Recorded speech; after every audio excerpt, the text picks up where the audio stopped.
A Swift Kick in the Ass, episode 69. Welcome to A Swift Kick in the Ass podcast, hosted by lifelong friends Tom Stewart and John Curran. Today's episode is a special feature covering Robert Greene's 48 Laws of Power. Welcome, I'm Tom Stewart, and I'm joined with my lifelong childhood friend, John Curran. And today we discuss Robert Greene's best-selling book, The 48 Laws of Power, Law 25, Recreate Yourself. Hey, John, welcome to the show. Hey, Tom. Thanks a lot. You know, this is a very interesting chapter of the Laws of Power, I think. Yes, I agree. I think it's very fitting for our show, too. Yeah, it absolutely is. Let's just start out with the judgment. I think that's what we pretty much do with each of these.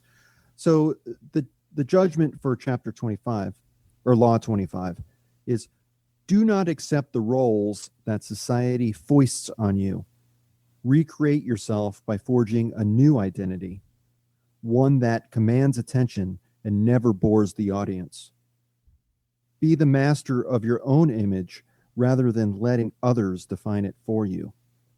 Incorporate dramatic devices into your public gestures and actions. Your power will be enhanced and your character will seem even larger than life.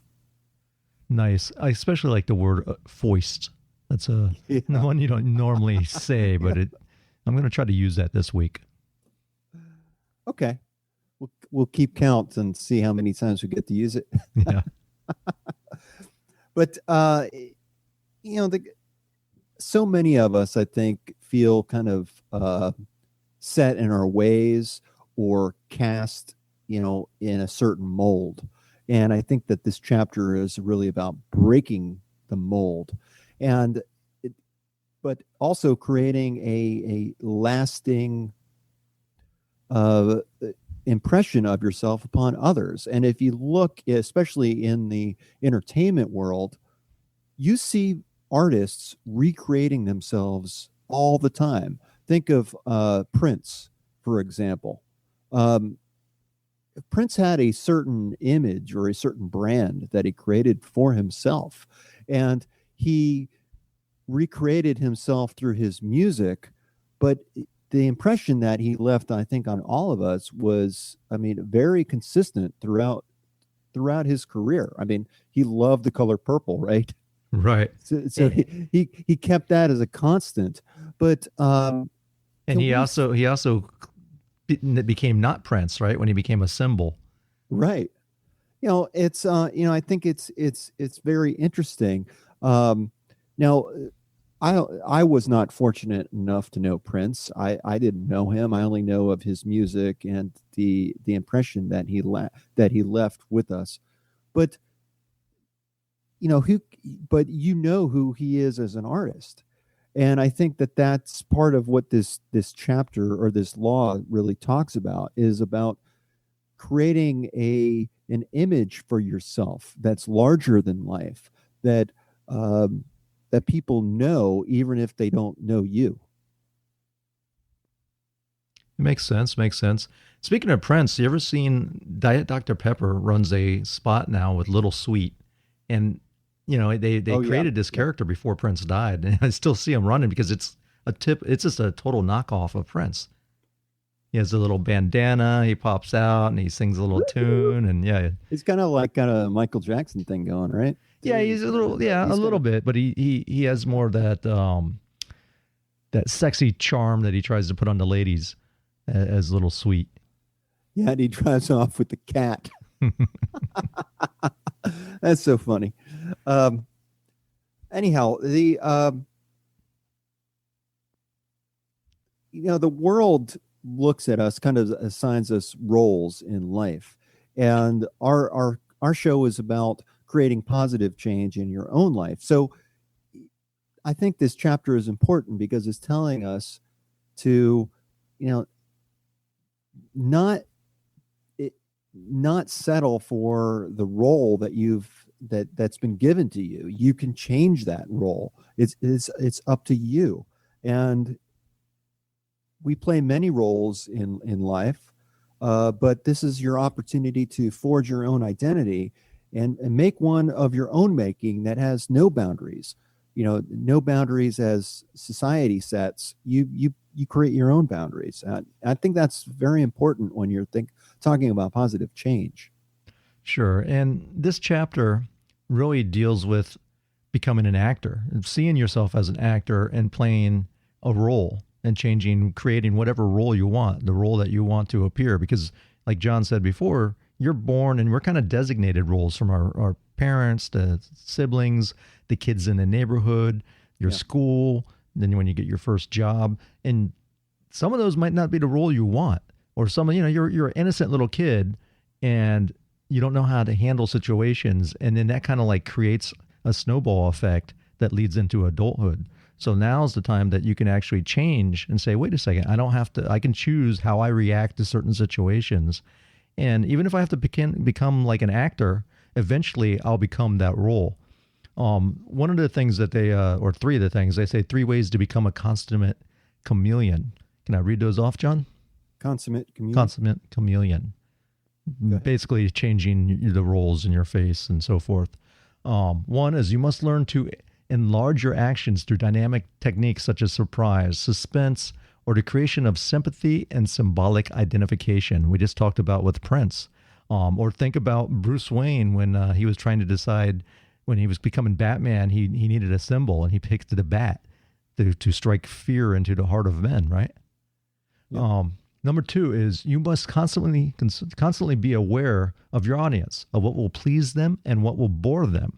So know who you're dealing with and know what role that applies to that situation. Number 3, you must arrange to place yourself at the center to command attention and never be upstaged at any cost. Yeah. It's interesting. Just to dive a little bit deeper on what you said in the beginning, Tom. There are things in our life that we cannot change about ourselves. We can't change who our parents are. We can't change our upbringing, the environment that we were raised in. All those things are really outside of our control. We're born into that, or somehow we end up in there, in that environment by, some other force other than ourselves. And we can't change that, but you can change a lot about yourself, and you can get yourself out of those environments if you so choose. You see time and time again about people who were born, extremely poor, in very bad circumstances, maybe had abusive parents, and they changed themselves and got out of that. I know I talked about an artist about Prince earlier, but David Bowie is also one of these artists, I think, that really stand out as far as recreating himself. But if you look at him, there are some consistencies. Like, he was always in fashion. He was always on the cutting edge of what he wore, and even his music was very much on edge. That made up. He created himself, and Ziggy Stardust, and starting out in these kind of gender neutral ways. Is he a boy? Is he a girl? No one knew. That was really out there back in the 70s. No one was doing that. But he changed and he evolved over time. And I think that this law too is all about transformation. It's about evolution and treating yourself like a piece of clay that you can mold. Tommy and I were into bodybuilding a lot in high school and afterwards. And that too is focusing on aspects of your physical appearance that you don't like and chiseling away, working at that to get somewhere better or look better or whatever you're trying to do. It's interesting you say that, because I was just thinking of a celebrity that has done this over and over, and it's Arnold Schwarzenegger. I mean, first as bodybuilder and forming himself into the perfect body and becoming Mr. Olympia, then becoming an actor, and later, I think he's even dabbled in producing and directing. I think I'm right on that. But after he's also become an entrepreneur, and then he became a politician. And he's always constantly changed himself, and he's been good. He's been, what he does, he excels at. Yeah, this is about taking control. It certainly is about, taking control and leading a life that you want to live. Arnold Schwarzenegger is a great example. He's always had a very good business mind, and I understand he was investing in real estate and even I think during his weightlifting years. Yes. We're many things. Every person is multifaceted. There is more than one side to each and every one of us, and you can cultivate and manipulate. I hate to say that, but you're talking about yourself. You can change yourself in ways that can help you lead a better life. I tell you, he became such a wealthy guy because he's very smart. I was listening to an interview with him where they had an earthquake in California, and he decided, hey, this would be a great time to, Franco Colombo, his best friend, was a mason, and he was, he did masonry work and with bricks and so forth. And he was like, I bet we can make a killing, rebuilding chimneys, because all these houses, chimneys are busted. So he would get him and all the bodybuilders that worked out at Gold's Gym to be their labor force, because none of them really worked. They just hung around and lifted weights. So, it was easy to all of a sudden have a mass of an army of guys to lift bricks for you. And he would go and he would haggle with the people, like they'd charge $5,000 in order to do this brick fireplace. And the people would be like, well, that's really excessive. And Franco Colombo would speak Italian, and he'd act all upset and start yelling.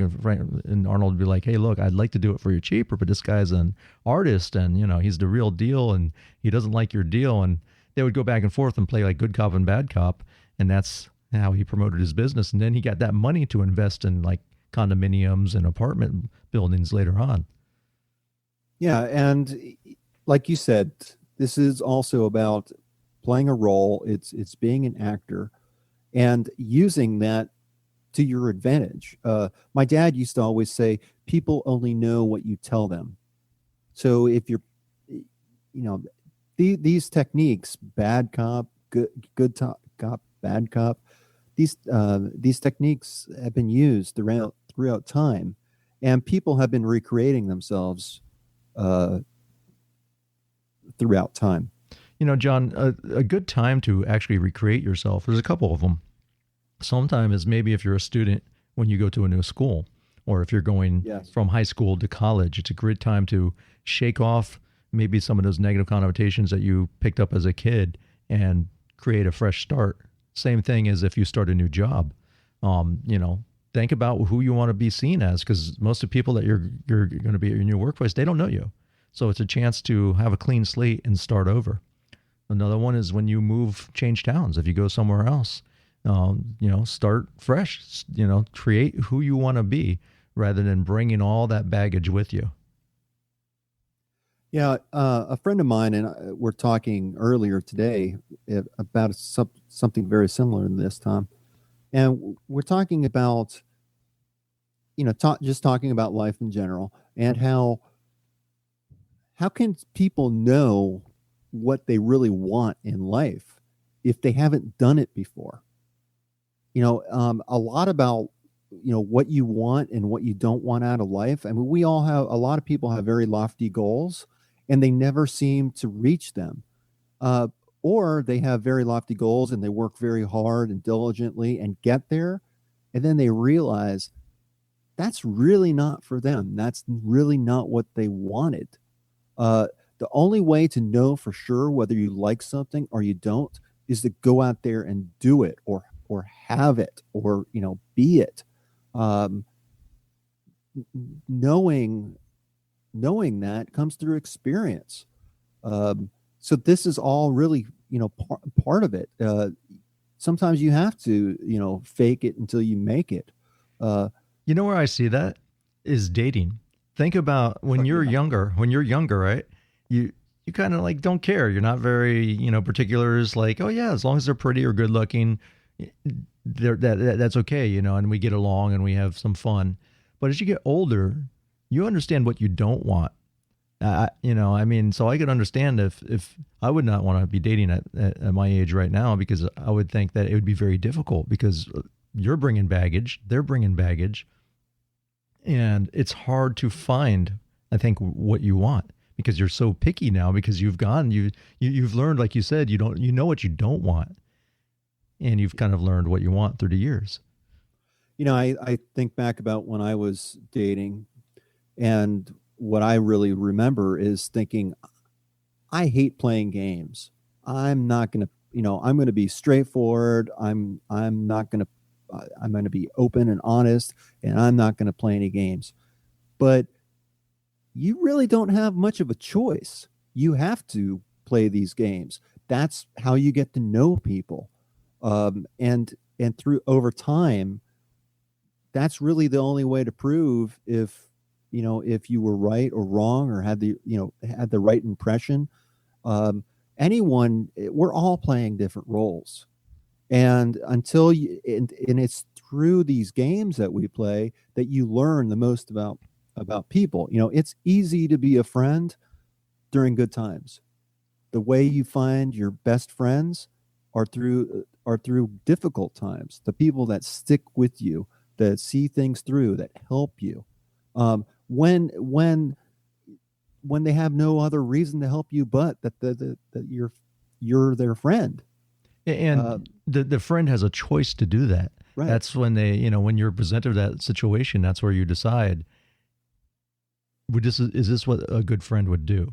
But not everyone does that. Some people just go, it's too much of a bother, and that's it. That's, sometimes the friendship dissolves.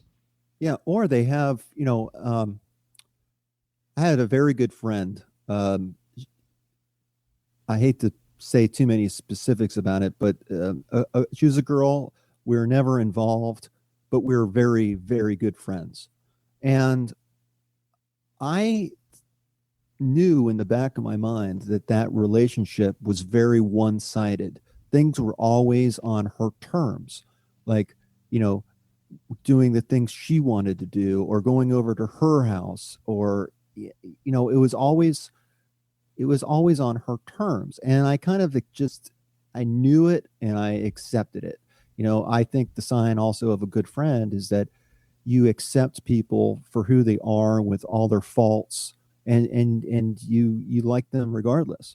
But it was very one-sided, and I think I was fooling myself about that relationship.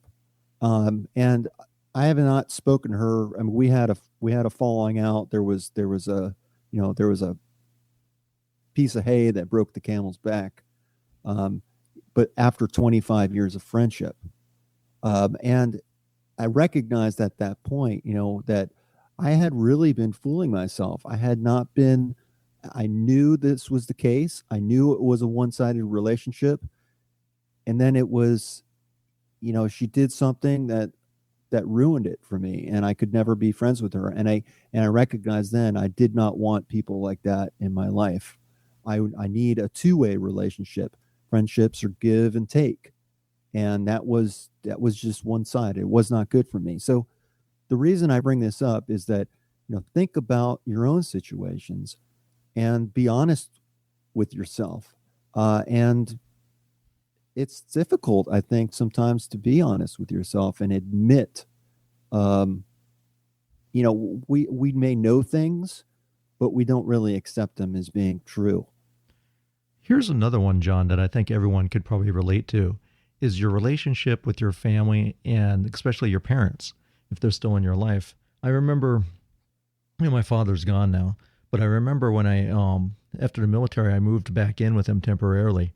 And, I was with my parents, and they would ask me like where I was. And it was almost like I reverted back to the high school kid with my mentality. It would be like, why do you want to know?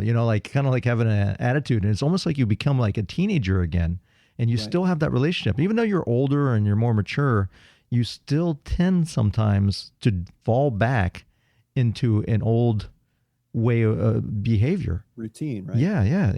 Because you're so used to reacting that way with that certain person, where if it was someone else, maybe of their age, you would never act like that. But because the familiarity with the person, you act a certain way. And like I said, I find that I see it with my wife, way she reacts with her mom. Sometimes she reminds me of a teenage girl and getting along with her mother. And you carry those relationships on. You have the choice to change that. That's that role that we're played in. And I know I'm guilty of it because, the same thing happens sometimes with my mom. It's almost like I need to change my perception of how I react with her rather than, just falling into old habits. Robert Greene, the author of the 48 Laws of Power, mentions the character you seem to have been born with is not necessarily who you are based on characteristics you have inherited. Your parents, your friends, and your peers have all helped to shape your personality. And he talks about taking control of that process and stop allowing others to limit you and mold you. And that's when he really goes into, working on yourself like an artist molding clay should be one of your greatest and most pleasurable tasks in life. And you and I both know this, Tom, that, we do look at ourselves as clay, as being moldable and growing as people. And, we don't claim to be perfect. No one is perfect. Life is about growing and evolving and learning, and that's why we do this show, to help our listeners in their journey as well. So look at yourself as an artist who is constantly evolving and constantly recreating yourself. We build, mankind has really stood upon the shoulders of giants, they say. We all learn from each other. And there's no point in, being someone that you really don't want to be. You do have power to change that. I agree. Robert Greene also talks about some steps in the process of self-creation. He has 3 of them. The first one is you must be self-conscious. He says, being aware of yourself as an actor and taking control of your appearance and emotions. And on that note, be aware of how you present yourself to the outside world. The way, kind of step out of yourself for a moment and look at how other people may view you, or things that you've said. Communication is key. But what one word means to you might mean something quite different to another person. I always talk about, I use dogs as an analogy, saying, you and I are talking about dogs. We both love dogs, and we're talking. And the more that we talk, the more I recognize, what? I think this guy's talking about something different. I'm thinking German Shepherd, and you're thinking Chihuahua. It would be Labrador, my friend. It would be Labrador, my friend. Yeah, I know. But you get the point. Same thing with chili. We're talking about, chili. My wife is from Ohio, and she loves the Skyline chili that has like chocolate and cinnamon in it. And see, now I thought you were talking about a country. Yeah, see, right there. It's what I view as chili is something quite different than what my wife views. When she's like, "Oh yeah, chili," I'm like, "Oh yeah, chili." She turns her nose at the stuff I make because it's got beans and meat and it's Texas style, right? But so be aware that just because you're using the same words doesn't necessarily mean they mean the same things, that they're defined the same way. Right. So step number 2 is you must learn self-control. Adopt the plasticity of an actor who can mold his face or an emotion to what is required. Any comment about that, John? Yeah. I'm looking at my notes. I'm probably off on that, but yes, you definitely do need to, mold yourself. And, going back to either Prince or David Bowie or Arnold Schwarzenegger, they always present, there's a consistency about their image and what they present.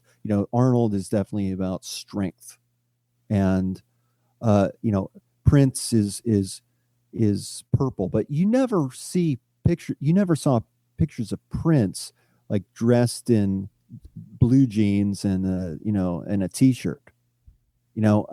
He's always just dressed to the T. Same thing with David Bowie. He wore different fashions throughout his life, but he was always fashionable. It wasn't like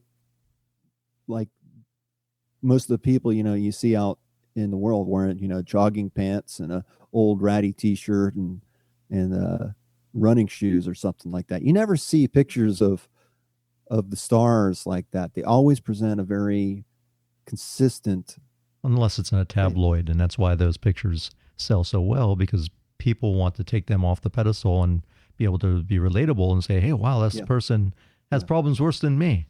It makes them feel good. But it's part of that brand, I think. Sure. And how you represent yourself is really your own brand. All right. So step number 3 was the creation of a memorable character, a character that compels attention, that stands out above the other players on the stage. Yeah. Drama takes place over time, and think of it as an unfolding of events.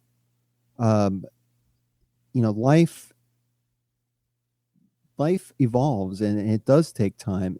Change does take a period of time to accomplish. In some ways, you never ever reach the end until the day you die. We're constantly changing. So it's, don't expect this to happen overnight. Change yourself in small ways. I'm sure, actually, if you look back on pictures of yourself over the years, going back, you'll see how you've changed over time. How your the styles of clothes that you wore. I mean, think about us in high school, Tom. The parachute pants. Yeah, hopefully, because shoes and the Vans tennis shoes with the checkerboards, the pattern on it. I remember in college, I was like, I hate to say this, but I had really long hair in college, and I was kind of tired of messing with it, so I had the back of my hair from like my ears down permed. My dad told me I looked like a poodle. He's like, and that was popular back in the 80s. I remember my brother did that, and my brother-in-law did the same thing. That was last year, Tom. I'm just kidding. I thought you were going to tell me you just had a mullet, and you're talking about I did have a hair. mullet. Yeah. I think we all kind of had around that. The bush. Yeah, I had one at one time too, and I had long hair, and then you go to the barber shop, and it's the 80s, so all of a sudden they're making it short on top and long in the back. Business up front, party in the back. That's right. Yeah, that was certainly memorable, and that is about creating a memorable character and being interesting and different. It's so funny. I think back about in the 90s, was it the 90s? I guess it was. I was in Atlanta and single and hitting these clubs, and there was this club that had different sections, and they had heaven, hell, and purgatory. Sure. Yeah, we had that down here too. And all the like goths went there, and these people, like this group was trying to be different. Like they're all wearing black, they all had their hair a certain way, and they're doing that to be different. And I got that. So they didn't, I would go in there wearing jeans and a polo shirt, and I really stood out. I really was different. And and hopefully these people who were claiming to, they wanted to stand out of the crowd, they weren't standing out in the crowd at all. They were doing the same. They were just conforming to a different norm, I guess. It's funny because when I used to go out to clubs when I was younger, I typically frequented places where they'd have the guys with the short hair, the polo shirts, the girls with the teased up hair. And that wasn't my style because I had like a rocker style going on. When I went into those places like, there used to be one down here called The Squeeze. Same thing. It would always have like black light and, people had nose rings and tattoos and spiked hair and mohawks. That's where I always scored good. But my friends hated going there because my friends all had the short hair polo look. They're like, man, I just don't do good here. And then meanwhile, I was the only one that was picking up chicks there. I hated going to the other places because like the sports bars, it just didn't fit my style. And I really had a harder time meeting girls. Well, that changed, Tom, and you're happily married, my friend. Oh, yes. I'm just, going through. Something that's is really a good skill builder is it's a class that I had when I was younger in school. I took theater and improv because improv really helps you with those situations where they throw something at you and it's unexpected and you have to react to it and come up with a scenario. And I think it really helps you think on your feet. So if you ever get a chance, or our audience, to take a good improv class, don't think it's worthless. It's good for something.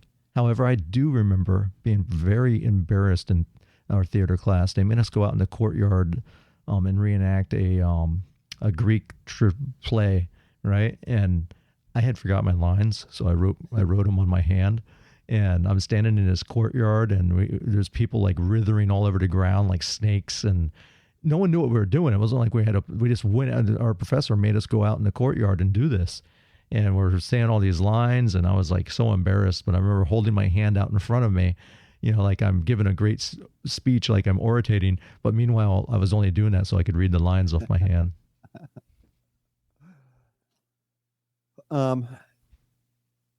That's so funny. It just totally derailed my thought thinking of you too. And I'm a bad influence. I think of my kids, and I'm always like saying things to my son, and I'm like, yeah, when we were young, we did this. We were really bad little kids sometimes. The things that we did are not bad, but just mischievous. And it's like my son doesn't even think of these things. He's like, shakes his head like, man, my dad. I wanted, where I got derailed on is you've suggested acting classes, and I think that's really good.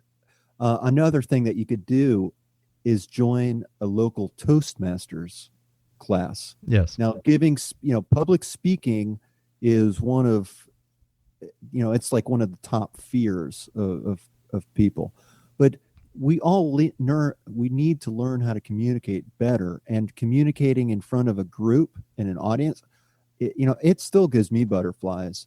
And I'll get nervous about that even in a comfortable circumstance. The difference is that I don't let that stop me, and I've learned to, control myself through taking Toastmasters. But they had an impromptu section to where they would yell out a subject or something, and you'd have to talk about it for 5 minutes. And that's practicing and doing that. You're gonna suck in the beginning, but you will get better over time, and that is a very good skill that you can develop. As you know, I could talk about just about anything now, but I wasn't always that way. Think about it. Speaking well is like a superpower, because your ability to influence and persuade people for anything, whether it's selling something if that's your job, or winning a job on an interview, or picking out your, wooing your spouse or your soon-to-be lover. I mean, it's all based on words.